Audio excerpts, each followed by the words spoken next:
The safety and security of the public is the most important and fundamental responsibility that we have at any level of government.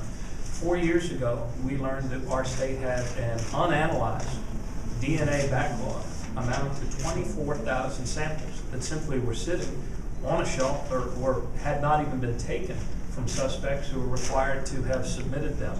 Through a lot of hard work, through a lot of coordination, a lot of performance measurement, a lot of tracking and driving the actions necessary to knock out that backlog, we were able to knock out that backlog and analyze those 24,000 samples within 1 year's time.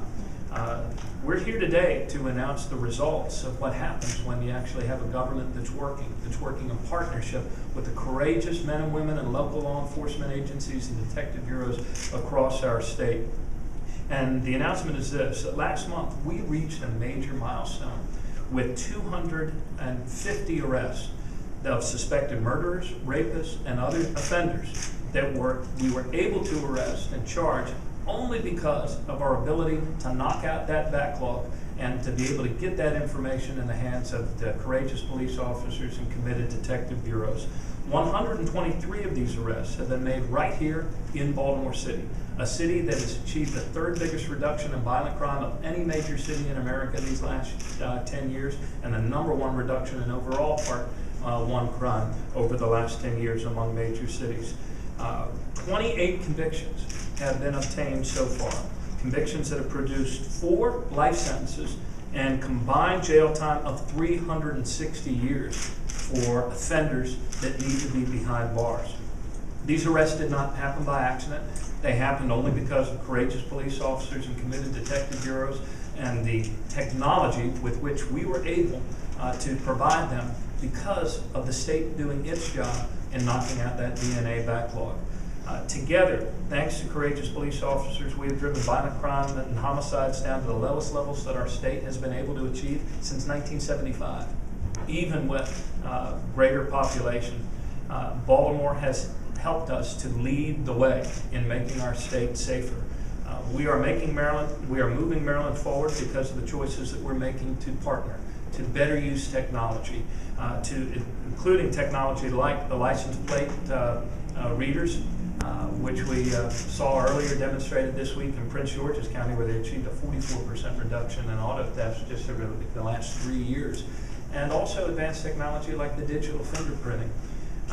Setting goals, measuring performance, broadly sharing information, adjusting tactics and strategies when necessary in order to do a better job of locking up offenders and saving lives.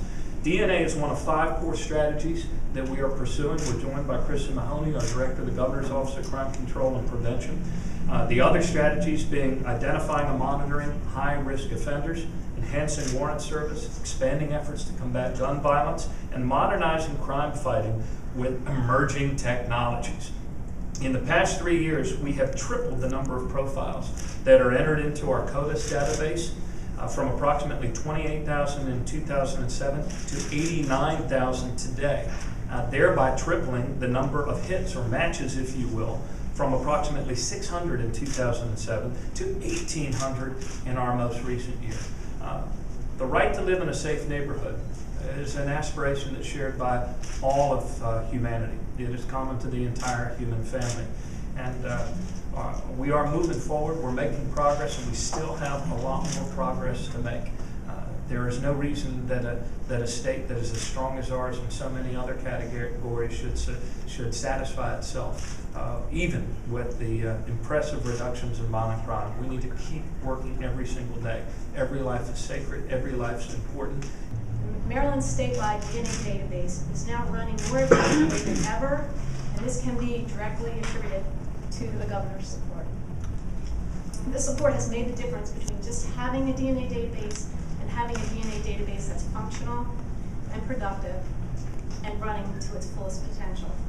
And for this, on behalf of the forensic laboratory community, I'd like to say we were grateful.